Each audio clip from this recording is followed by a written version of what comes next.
Hi, this is Sherlynn James with Remax of Grand Rapids, and we are having our 3-on-3 at 3 p.m. held by GRAR's educational series. So thank you so much, Education Committee, for putting this together. And we have an all-veteran panel here, and I would love for them to introduce themselves. Please share your name, which company you're affiliated with, as well as your branch of service. Hi, I'm Henry Steffes. I'm with Green Ridge Realty. I was in the Michigan Army National Guard. Rick Rico with the Lucas Howard Group over at Keller Williams. I was in the Marine Corps. My name's Ken Murillo, homes with Ken, powered by 616. I did 22 years in the Marine Corps and retired. Hoorah. Hoorah. Hoorah. My name is Sherlynn James. Back then I was Specialist Sherlynn Jones with Active Duty Army and Army Reserves. So, guys, let's address the elephant in the room. Why is it so challenging to get a VA offer accepted? That's a really good question. I think, in my experience, a lot of sellers have preconceived notions and make a predetermination about what goes into a VA offer on the financing side. And so right off the bat, there's a stigma kind of against it, that it's not as great of a loan, that the sellers are going to be super exposed. And the reality is that's not necessarily the case. And so there is a large opportunity, I think, for sellers and buyers to learn about the VA process, what it entails, and how to make the offer actually make sense for the buyer and the seller.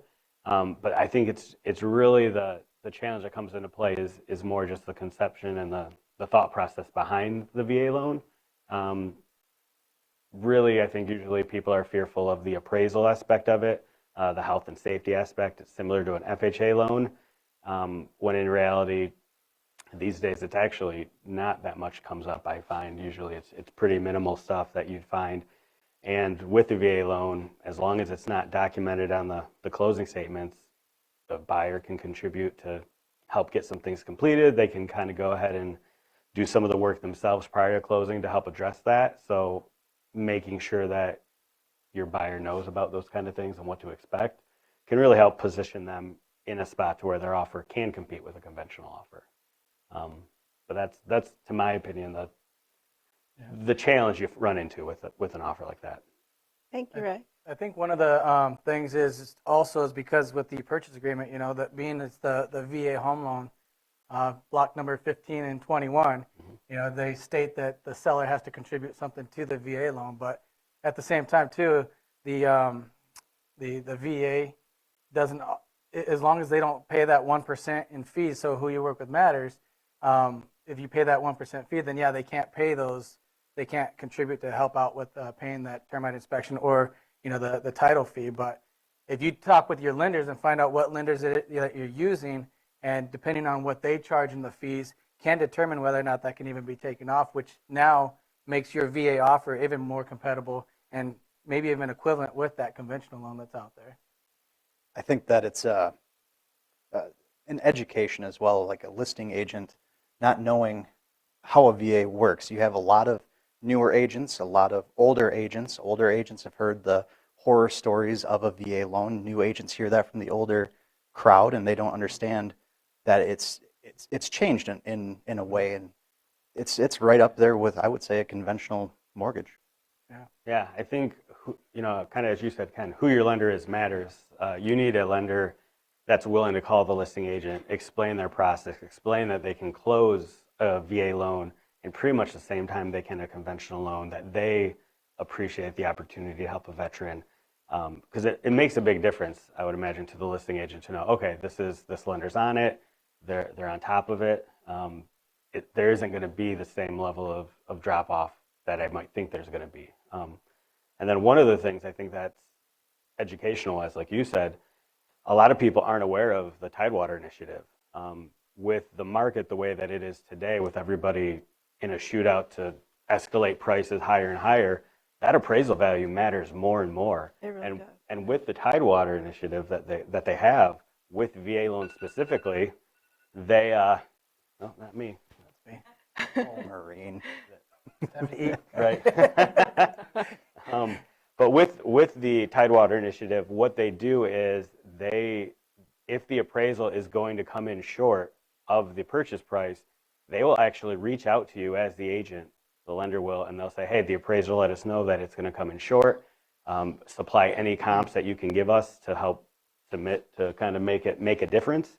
And you can work in conjunction with the listing agent. So it's almost a benefit to work with a VA loan in this market, because how many times does the appraisal come in low? Wouldn't it be great to know before that and before it's actually recorded to have some influence and to say into what that value could be? So I think that's a huge thing that a lot of people don't realize that is a benefit of working with a VA loan. Awesome. Do you guys know who is eligible? Is it veteran, spouse, and family? Who's eligible to use the VA loan? Eligibility is going to be determined on the service itself, and you got to be active duty, and you have to have at least 90 days of active duty service in order to be eligible for the VA home loan, and that doesn't include your training. So like boot camp and any of the training that you go through for your job doesn't count towards those active duty services. Now that's for the active duty side of it, but then also there's the other side that a lot of people don't know about, which is the reserve side. Here in Michigan, especially in the Grand Rapids area, we have a lot of reservists that when they hit their 6-year mark is when they become eligible unless they have been activated. And there's certain chapters that it takes for them to be activated on orders that will allow them then to be qualified for the VA home loan. And whatever lender you have should be able to look that up to help you out. If you have a active duty National Guardsman, they also qualify for the expedited rate. Yep. But like you said, 6 years for a typical National Guardsman. And then if Women, just saying. Additionally, though, if the service member is eligible for it, their COE, their certificate of eligibility, their surviving spouse is usually able to use it. And there are certain circumstances where the spouse of a older era war is able to, or conflict is able to use it as well. But that's usually the main. Yeah. That's another reason why, not only you as a real estate agent need to be educated in the VA process, but at the same time too, we know that there's so many lenders out there. You get to recommend whoever you want. Your buyers get to choose whoever they want, but you just need to make sure that they are indeed knowledgeable on the VA home loan. Otherwise, that's where the bad stigma came from, is not having the lenders know exactly how to go through it. Ends up causing delays and confusion, and things fall apart, and that's never what anybody wants. But no, I think it's exciting to make sure that people realize the benefit that a service member can have from the VA loan. I mean, the fantastic part is, and especially in this market where it seems with escalation clauses or appraisal gap guarantees, people waiving inspections, I feel being a responsible agent is helping put your buyer in the best position, and the VA loan is an amazing job of doing that. I mean, they're able to buy a home 0% down. They're able to get closing costs, if that even happens anymore, with the market. But the great thing is they don't pay PMI on anything. They do have some other things that factor into the loan, like the VA funding fee, but that can all be financed. But it also opens them up to different opportunities. They can use more than one VA loan at a time as long as their entitlement isn't used up, because they get a specific amount that they're awarded. They are able to refinance, and they can do a regular cash refinance, but they also can do, it's called the EARL, it's an interest rate reduction loan. They basically can talk to the lender, see if there's a net tangible benefit to the borrower, and they can go, and they don't need to supply credit. They usually don't have to supply, I mean, maybe they do credit score, but they don't have to supply an income. Typically, they don't even need an appraisal necessarily. They just, it's done in a matter of a couple of weeks, and usually it'll drop the rate pretty significantly. I know me personally, I just reduced mine, I think it was 2 months ago, using that program, and I went from a 275 to a 225, and it cost me very little on the back end. So it's a great opportunity for a buyer to be able to put themselves in a position to long-term create wealth and put themselves in a financial advantage as they move forward through life, which I think is really cool. Thank you, guys. Why is it important that sellers and sellers agents should consider a VA offer? And what are some of the conversations we can prep with our sellers when we're reviewing in a multiple offer situation? Is it okay if I take this one Go first? for it. Yeah. Yeah. So some of the things that we can prep with a seller, especially if I have a VA client, I'm their first line of defense, right? I'm looking for cracked windows, chipped paint, handrails, all of it that we're looking for. And if I see something, I'm going to address it with the buyer, and then I'm going to address it with the listing agent and say, hey, listen, we know that this is probably going to come up. We're prepared for that. Don't let the VA, our VA offer scare you. We are well aware of there's no handrail going downstairs. Just being educated, prepping and helping the listing agent present your offer in the best light possible. Yeah. I think, going into it, if you're the one listing the house, is that Yeah. you're asking that too? If you're the one listing the house, I'm a firm believer that you need to use all the markets that are out there, all those terms that are out there. You have your cash, conventional, FHA, and VA. If you're not putting VA out there on a property that would be eligible for VA, then you're driving your car with three wheels, and that doesn't usually work out very well. You put them all on there, not at the same time you're representing your sellers, and you're supposed to be getting them the best offer possible. Right. If you're not putting that out there and you're not willing to talk to them about a VA home loan, then are you really doing your sellers justice? You have to talk to them about that. Now, granted, we all know not every single house is going to be eligible for the VA loan, just like not every single house is going to be eligible for FHA. But if you're the listing agent and you're walking in there and you're seeing that this house has that potential, put it on there. Because one of those search criterias in the MLS is you can search by the terms. Yeah. If I have a VA buyer, I may click that. When I first started, that's what I did, and I was wondering why there weren't that many listings coming up, and they were sending me listings, and I'm like, well, it doesn't say VA on it, so we can't go see that one. I've since learned that I need to contact that listing agent and let them know would they consider that VA home loan, and if they say yes, then that's when I schedule that showing and I go. But it's important that you talk with your listing or your sellers and then let them know what they can expect, even if you do get that VA home loan. And that's why I love it when I'm a listing agent and a VA loan comes in, because I understand it. Yes. So I'm able to speak, be able to speak to my sellers based off of my experiences and what education that I've received. Yeah, I think there's a lot of times where I'm forced with my buyers to call the listing agent and, like you say, hey, for the right offer, would you consider a VA loan? The house, there's nothing that appears from the pictures, no peeling paint, all the stuff Hank mentioned. Like there's nothing that would cause us to not qualify for the loan. Would you consider it for the right offer? And more times than not, they say, yeah, for the right offer. I think it's really important for listing agents to communicate to the sellers that if it does qualify, you could be getting a buyer who's in a much better financial position than a lot of the other offers, because they don't require a down payment.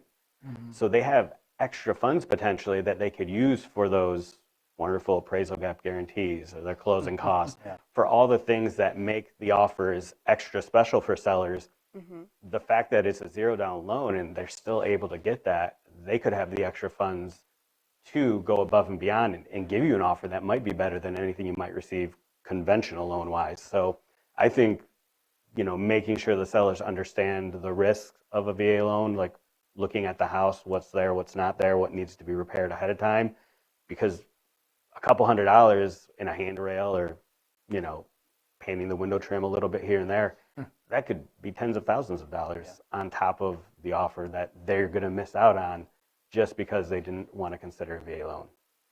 What do you guys say to the folks who say, oh, this VA offers because it's 0% down? Do they have skin in the game? I say yes, they do. I mean, if you think about it, being in the service, you're willing to sacrifice. You're willing to make that ultimate sacrifice.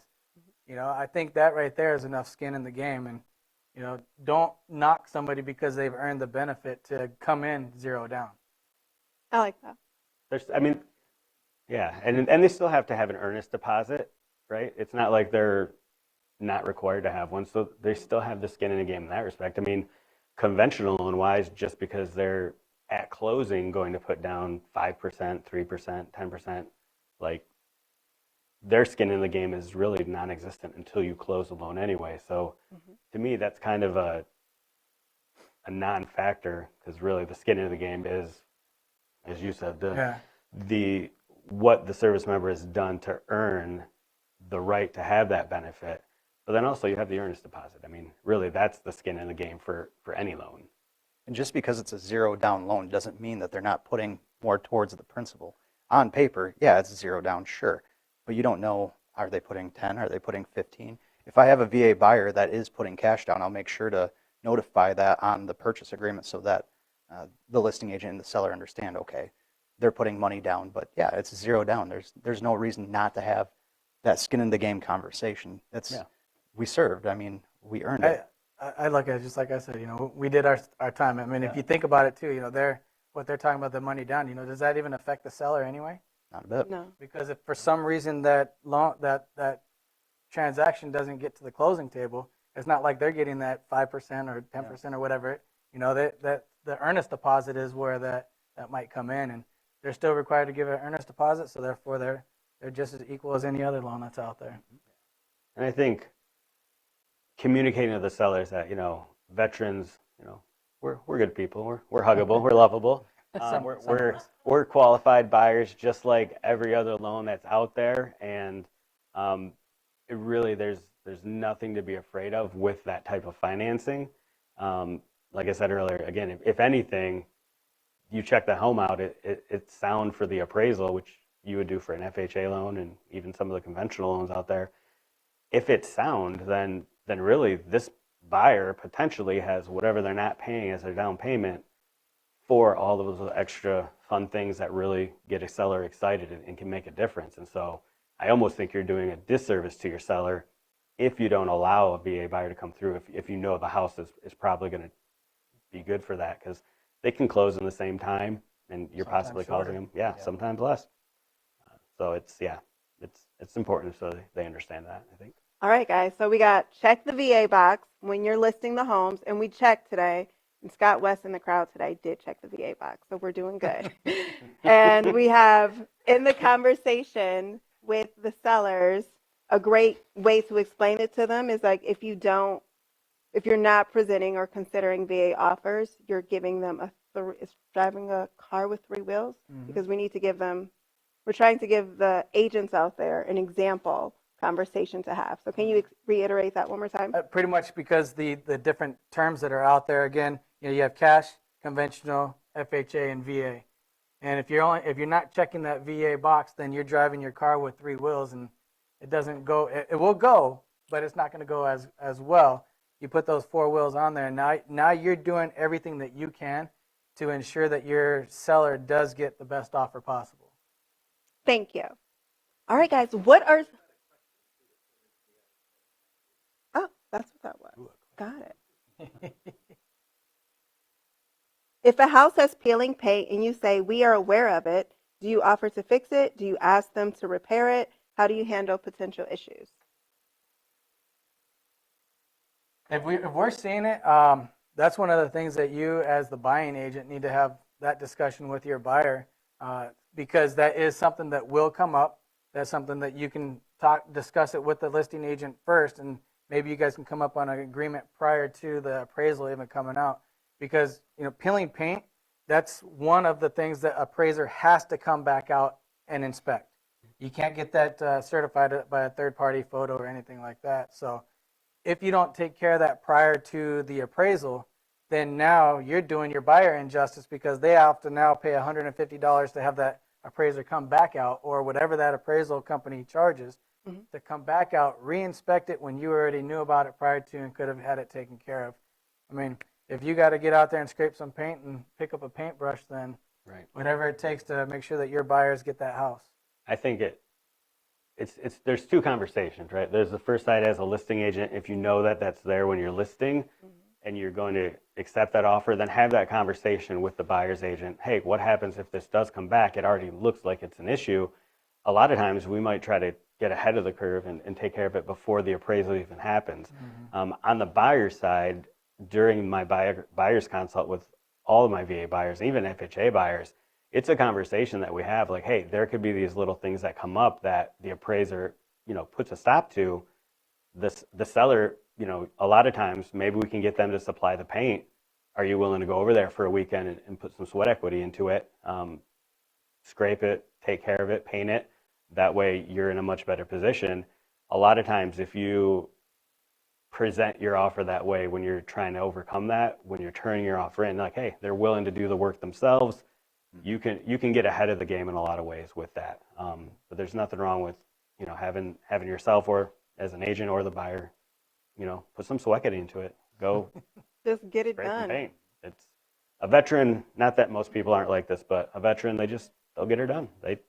All right, mission objective. We got to close a loan. That's what it's going to take. Looks like we're going to scrape and paint. All right, thank you. What are some programs that you are passionate about that support our veterans? I got two of them. One of them, if you know me, I'm actually president of this organization. It's 92 for 22. We raise awareness in the community for veteran suicide and PTSD because, as we all know, veterans are stubborn and we don't like asking for help. So what better way to try to get them help than to educate the community on what signs to look for in a veteran that might be struggling. And so that's what we do. And then with the funds that are raised, we actually put that back into the community. 92 for 22 is a Michigan-based nonprofit organization. So the funds that are raised are coming back to the veterans here in Michigan itself. And then another one that I don't know if you guys know about it is called Vet Sports. And Vet Sports is a nonprofit also that we put veterans into, I say we, I'm a part of the team, but I'm not a part of Vet Sports, but in the different sports. Like if you're a veteran and you know of a specific sport that you want to get into, I'm on a softball team, they have football teams, they got whatever it may be, and you have enough veterans that you can get together, Vet Sports will actually pay the registration fees for that so that you can get in there and then get veterans together. There's softball teams out there too that I'm a part of, so that's how I know about the community. That's cool. I started out with the Grand Rapids Home for Veterans. On my orientation day, I was sitting in the crowd, and Pam was actually talking about, I think it was a cleanup at the home. Yeah, and it was right around maybe June. I was asking if they had anything for the 4th of July, if they take the vets out for fireworks or anything like that. She set me up with a home, and I started doing a cookout there, and I would get YPN and the whole organization involved, the association, and it was a really fun thing. We did that up until, I think, 2019 when they started doing their remodel, and we're going to try to bring that back again in 2022. So That'd be nice. That's awesome. I know for me, I'm definitely not anywhere near as involved as I think I should be or I would like to be. A lot of times family life, business all seems to come first. But I kind of agree with you. Like anything that you get involved with that can focus on kind of that emotional, mental state of a veteran. And it's not just like the serious things that come with combat. I mean, even just the switching from day-to-day military life to day-to-day civilian life.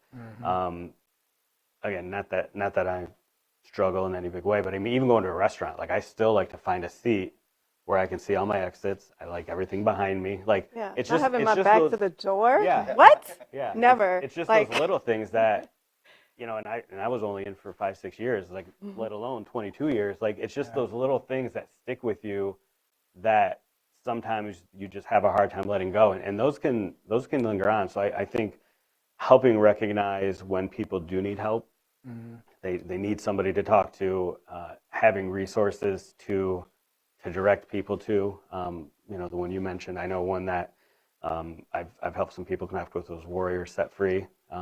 Is a decent one that I've had people work with. So I think just being willing to be an ear, to listen to people, and then if you feel it's something, even if you don't know of any place, find somebody who might.